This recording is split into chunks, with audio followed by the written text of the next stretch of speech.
안녕하세요 여러분, 시골치입니다. 이거 보세요, 랜드크루저. 일전에 저한테 테슬라 모델 X 빌려준 형이 이 차도 한번 리뷰해 보라고 빌려줬어요. 제가 전문 리뷰어는 아니지만 또 이런 기회 놓칠 수 없어가지고 이제 바로 가져왔습니다. 저는 어렸을 때부터 차를 참 좋아했는데요, 어렸을 때는 이제 좀 더 빠른 스포츠카를 좋아했다면은 요즘에는 아시다시피 오프로드 그리고 오버랜드에 빠져가지고 이런 차를 엄청 좋아하고 있죠. 근데 저뿐만 아니라 전 세계적으로 이 오버랜드 열풍이 이만큼까지 컸던 적이 없는 것 같아요. 아직도 노 재팬 운동이 한창이긴 하지만 이제 그런 거를 떠나서 순수하게 자동차를 좋아하는 1인으로서, 그리고 오프로더 그리고 오버랜더로서 오버랜드 끝판왕 랜드크루저를 리뷰해 보려고 합니다. 솔직히 오버랜더로서 이 랜드크루저는 나무랄 데가 1도 없는 차예요. 그리고 찐 오버랜더한테는 리뷰가 필요가 없죠. 그래서 오늘 리뷰는 최대한 일반 소비자의 입장에서 리뷰를 해보도록 하겠습니다. 리뷰 시작하기에 앞서서 이 랜드크루저는 토요타에서 가장 오래된 모델이기도 하고, 이제 토요타가 세계적인 브랜드로 성장하는데 가장 큰 역할을 한 모델이기 때문에 먼저 랜드크루저의 역사에 대해서 한번 알아보고 가겠습니다. 1945년 세계 제2차 대전에서 일본은 미국의 원폭을 맞고 완전히 패망했죠. 공장 및 생산 시설들이 다 파괴됐을 뿐만 아니라 전쟁이 끝난 다음에도 미국의 통제, 견제를 받고 있었어요. 그런데 1947년에 미국이랑 구소련이 냉전을 시작합니다. 이제 더 큰 문제가 터졌으니까 미국은 일본에 대한 견제를 풉니다. 그리고 1950년 한국 6.25 전쟁이 발발하면서 미국이 일본에 전쟁 물자를 주문을 하기 시작해요. 그 중에 하나가 전술용 오프로드 차량이었습니다. 미국은 그때 지프를 벌써 개발해가지고 잘 쓰고 있었고요. 일본에도 지프가 상당수 있었습니다. 토요타는 그거를 그대로 카피해가지고 집 BJ라는 차를 생산하기 시작을 해요. 전쟁이 끝나고 지프, 랜드로버 디펜더, 메르세데스 지바겐, 얘네들처럼 토요타도 개발된 전술용 오프로드 차를 팔려고 하는데, 미국의 원조 집과 이름으로 인해서 저작권이 생기면서 이름을 랜드크루저로 바꾼 거예요. 그리고 미국에 진출을 합니다. 그래서 토요타가 미국에 진출할 때 처음 가져온 차가 랜드크루저고요. 지금까지 이렇게 랜드크루저를 계속 모델을 바꿔가면서 양산해서 팔고 있습니다. 미국에 처음 진출했을 때 처음부터 그렇게 큰 호응을 얻지는 못했어요. 하지만 시간이 지나면서 토요타의 가장 큰 장점인 내구성, 그리고 지프에 비교해서 빠지지 않는 오프로드 성능, 이런 걸로 점점 큰 인기를 얻으면서 지금은 옛날 토요타 랜드크루저들은 비싼 값에 팔릴 정도로 클래식 명차가 됐습니다. 미국에서는 40 시리즈, 60 시리즈, 80 시리즈, 100 시리즈, 200 시리즈까지 나오면서 지금 현재의 랜드크루저가 됐고요. 60 시리즈부터 고급화 전략을 시작하긴 했는데, 그래도 80 시리즈까지는 앞뒤 솔리드 엑셀에 락커까지 다 들어가는 하드코어한 오프로드가 가능한 차량이었다면, 100 시리즈부터는 좀 더 본격적으로 고급화 전략을 시작하면서 더 나은 승차감을 위해서 앞에는 인디펜던트 서스펜션을 쓰기 시작했습니다. 그래도 정통 오프로드 차들처럼 프레임 바디를 계속 쓰고 있고요. 뒤에도 솔리드 엑셀을 쓰고 있습니다. 전쟁을 통해서 개발된 오프로드 차량들 중에서 지프는 하드코어 오프로드로 성공을 했고요.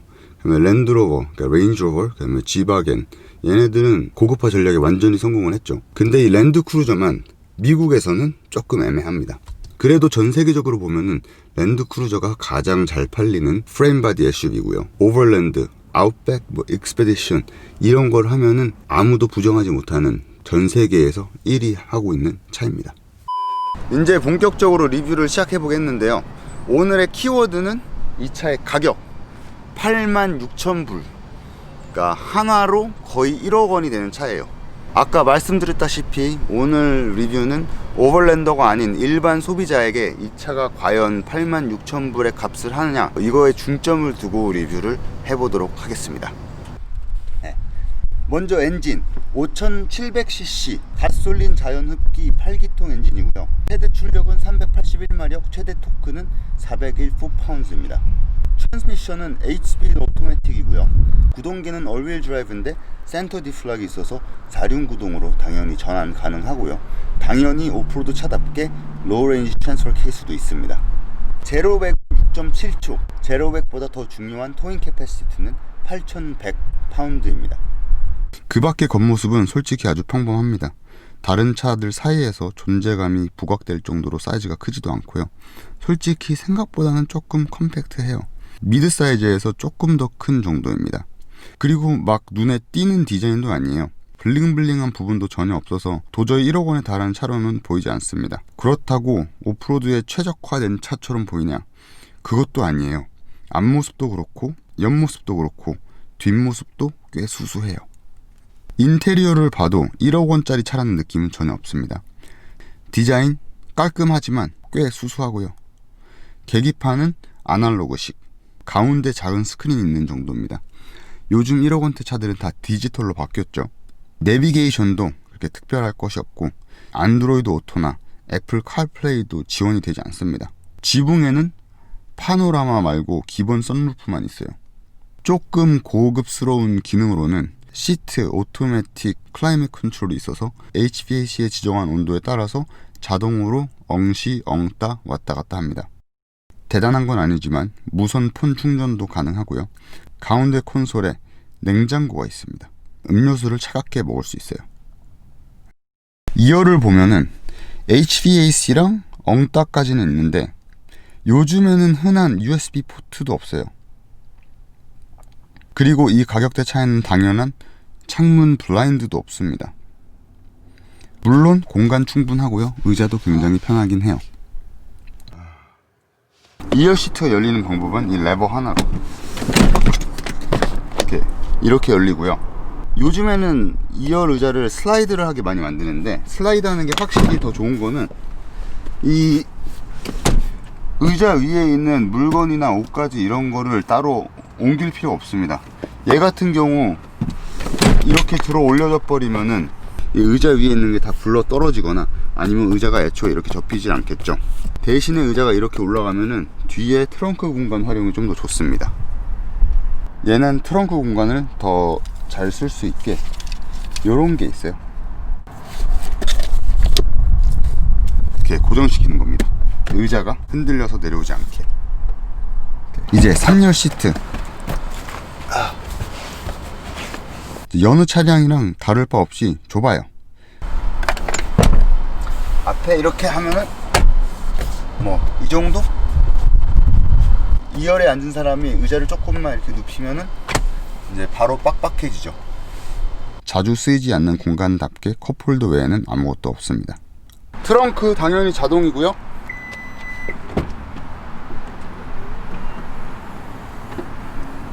그 스플릿 폴딩 게이트라고 해가지고 밑에가 이렇게 열려요. 여기 이렇게 앉아가지고 이제 뭐 피크닉 할 수 있는 거죠. 놀러 갔을 때. 걸터 앉아서 있기도 좋고 뭐 물건 같은 거 놓고 뭐 샌드위치 놓고 샌드위치 먹고 밥 먹고 이렇게 하기 편한 거예요. 이 폴딩 게이트 안에는 이렇게 스토리지가 있습니다. 아주 얘는 툴박스가 들어있고요. 이쪽에는 간단한 군한 장비들이 이렇게 들어있습니다. 3열 시트는 여기 레버를 하나 이렇게 당겨가지고 이렇게 낮춰야 되고요. 그다음에 줄로 잡아 당기면은 이 지퍼를 열면은 헤드레스트가 나옵니다. 3열 시트를 다시 닫을 때는 하나, 둘, 셋. 보셨다시피 전부 다 수동이에요. 이게 뭐 조금 이상하다 싶죠? 네, 트렁크 공간 자체는 뭐 넓습니다. 이게 넓은데 차가 그렇게 긴 차가 아니어가지고 제가 누웠을 때 차박이 불가능하더라고요. 이렇게 누우면은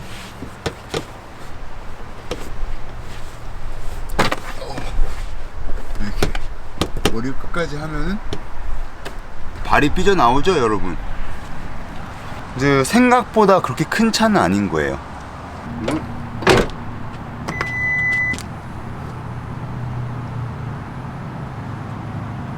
차 끌고 한번 나가 보겠습니다. 네, 이제 여러분 이제 그럼 차를 한번 끌고 나가 보겠습니다. 네, 지금 제가 벌써 지난 일주일 동안 이 차를 끌고 다녔는데 도심 주행도 많이 하고 고속도로도 끌고 나가보고 뭐 오프로드는 안 했습니다. 왜냐면 차가 너무 비싼 차라서. 차주 형이 오프로드 가져가도 된다고 했어요. 근데 뭐 그렇다고 가져가면은 이제 손절 당하는 수가 있겠죠.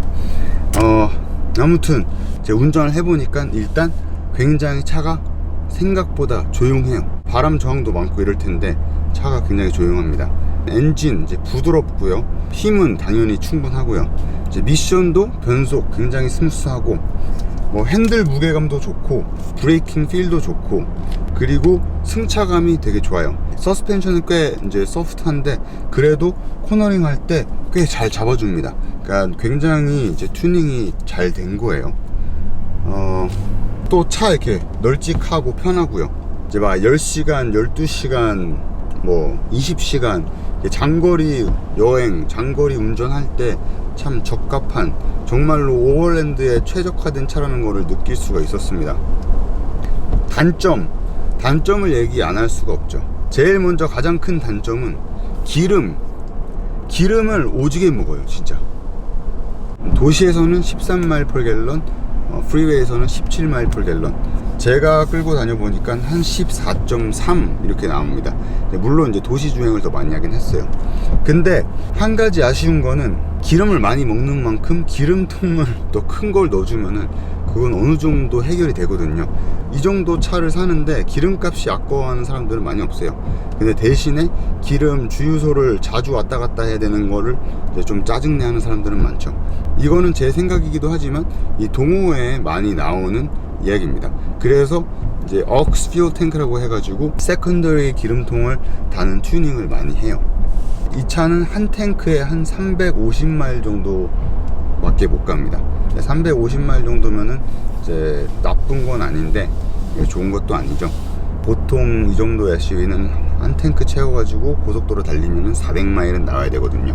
그거 외에도 이제 단점들이 상당히 많이 있습니다. 이 차의 값을 생각했을 때 드러나는 것들이에요. 먼저 오토파일럿이 없습니다. 뭐 자율주행 이런 거 말고 그냥 적당히 앞에 차랑 간격 유지하면서 가면서 핸들 꺾어주는 그 정도도 없어요. 레이저 가이드 크루즈 컨트롤은 있는데, 그래서 앞에 차랑 거리를 유지하면서 얘가 갈 수는 있어요. 그런데 그게 스탑앤고에서는 안 됩니다. 20마일 밑으로 떨어지면은 이 시스템이 작동을 안 하기 때문에 이 스탑앤고, 멈췄다 갔다 하는 트래픽, 교통체증 안에서는 작동이 안 되는 거고요. 그 레인키퍼 시스트가 액티브가 아니라 패시브입니다. 액티브면은 차선 안에서 차가 있을 수 있게 유지를 해주죠. 핸들을 어느 정도 꺾어주면서. 근데 얘는 그러지를 않아요. 그냥 레인을 벗어나려고 하면은 삐삐거리기만 합니다. 뭐 핸들로 피드백이 오는 것도 아니에요. 그리고 앞에 컬리전 워닝, 앞에 차랑 충돌을 할 것 같으면은 삐삐 소리 나는데 자동 브레이킹은 또 안 돼요. 그리고 마지막으로 이제 블라인드 스팟 모니터링 해가지고 사각지대 센서가 있잖아요. 사각지대 모니터가 있는데, 사각지대에 차가 있으면은 그냥 거울에 불이 들어오는 수준이고, 옆에 차가 있는데 차선을 변경을 하려고 한다, 거울에 있는 불만 깜빡거리고, 경고음도 없고 핸들에 햅틱 피드백도 없습니다. 여러모로 이제 부족한 점이 많은 차예요. 지금까지는 다 전부 다 온로드 기능만 얘기했는데, 솔직히 랜드크루저는 온로드를 가려고 만든 차가 아니죠. 랜드크루저 하면 오프로드 아니겠습니까? 제가 양심상 오프로드를 가져갈 수는 없고, 이 랜드크루저의 오프로드 기능들에 대해서 잠깐 설명해 드릴게요. 대단한 건 없어요. 랜드크루저라고 해가지고 뭐 다른 차들은 없는 뭐 이런 획기적인 기능이 있는 건 아닙니다. 오프로드 차답게 사륜구동, 로우 레인지 트랜스퍼 케이스, 도요타의 특유의 코어 컨트롤이라는 게 있는데, 그 브레이크를 자동 제어해가지고 차가 천천히 갈 수 있게, 돌박 같은 데서 천천히 차가 기어갈 수 있게 하는 그런 거고요. 바퀴 4개를 다 브레이크 시스템이 조작을 하기 때문에 차가 알아서 트랙션을 찾아서 가는 뭐 이런 기능들이고요.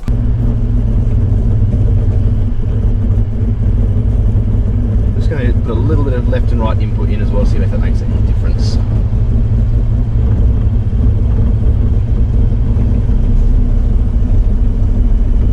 We are making a little bit of forward progress, not much, but we are definitely moving a little bit further forward.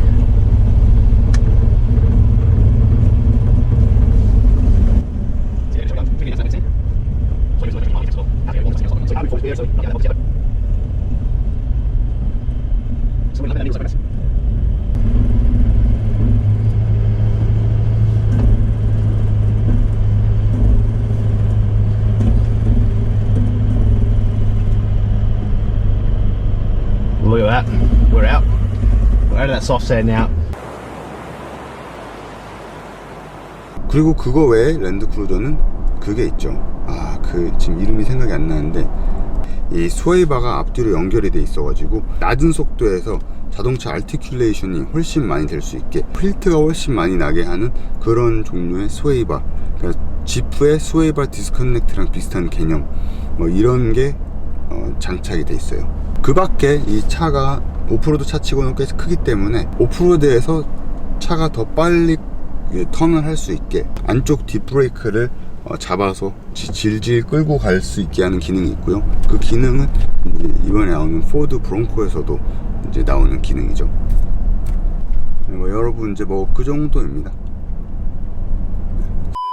네, 여러분 이제 돌아왔습니다. 여태까지 리뷰를 보면서 어떤 생각이 드셨어요? 아니 왜 이런 차를 1억이나 주고 사? 뭐 이런 생각이 드셨을 것 같아요. 일반 소비자 입장에서 보면은 뭐 당연한 걸 수도 있고요. 그리고 그게 랜드크루저 세일즈에서도 확실히 보입니다. 미국에서는 세일즈가 점점 계속 떨어져가지고 이 차를 마지막으로 이제 단종이 된다는 소문이 공공연하게 있습니다. 아니 근데 왜 이 차가 전 세계적으로는 1위일까요? 그리고 왜 오버랜더들이 이렇게 열광을 할까요? 오프로드에서의 성능과 내구성 때문에 그렇습니다. 특히 내구성만큼은 아무도 태클 걸지 못하는 원탑이에요. 랜드크루저는 뭐든지 오버빌트, 오버엔지니어 해가지고 일반 차들이 서비스 라이프를 한 10년 이렇게 생각을 할 때 이 차는 25년을 목표로 두고 디자인을 하고 그렇게 해서 만들고 있습니다. 25년을 넘게 차가 잘 굴러가려면은 눈에 보이지 않는 부분에 신경을 많이 써야겠죠. 뭐 엔진, 트랜스미션, 구동계, 뭐 서스펜션 이런 눈에 보이지 않는 곳에 투자를 많이 한 차입니다. 기본기에 아주 충실한 차라고 할 수 있어요. 예를 들어 이 앞 유리창도 일반 차량들보다 2mm가 더 두껍다고 하는데 이런 부분들은 일반 소비자들은 솔직히 알지도 못하고 크게 관심을 가지지 않는 부분일 수도 있죠. 오지에서 차량의 결함은 곧 고립, 죽음으로도 연결될 수 있기 때문에 오프로더, 특히 오버랜드한테는 이런저런 다른 전자장비 아니면 다른 기능들보다는 가장 심플하고 망가지지 않는 차가 더 좋은 거예요. 그리고 이 랜드크루저는 그 내구성에 완전 몰빵한 차죠. 그래서 지금도 10년, 15년, 20년, 뭐 25년, 30년 넘은 랜드크루저들도 생생하게 잘 돌아다닙니다. 중고차들 찾아보면은 20만 마일은 기본으로 아주 쉽게 넘긴 랜드크루저들이 많고요. 걔네들 마일은 높더라도 자동차 상태가 좋으면은 굉장히 비싼 값에 팔립니다. 이 랜드크루저가 미국에서 마지막 랜드크루저가 될 수도 있다는 사실이 저는 뭐 오프로더로서 그리고 오버랜더로서 참 아쉽습니다. 뭐 가격이 조금만 더 쌌으면은 더 잘 팔릴 것 같은데 그러기에는 이제 토요타 4러너가 이제 가격이 너무 올라왔고요. 그리고 이 차에서 껍질만 바꿔서 렉서스에서 LX570으로 팔거든요. 그러니까 랜드크루저 값을 무작정 낮추기에도 애매하죠. 뭐 오버랜드에서 원탑이다, 뭐 끝판왕이다 이렇게 하지만 이 차를 꾸준히 사서 소비해 줄 수 있는 오버랜더가 그렇게 많은 것도 아니고요. 일반인에게는 이 가격에 이제 부족하게 느껴지는 부분이 너무 많고, 그래서 이 차가 미국에서 단종이 되는 거는 어쩔 수 없는 것 같아요. 여기까지가 제 랜드크루저 리뷰였고요. 그럼 다음번에 또 뵐게요. 안녕히 계세요. What's up? It's a big question. Which one do you like better? Oh man, they're so different. I like the Land Cruiser better. You like the Land Cruiser Yeah. better? Really? The X is too loud. It's too Loud? loud. Yeah, a lot of road noise. Oh, really? But 엔진 소리는 안 나는데도? when you're on the highway, Yeah. it's a lot of road noise. Oh, This is smoother. this is Smoother and more quiet. than the Model X? Mhm. Oh, wow. But Model X it's better when you're tired.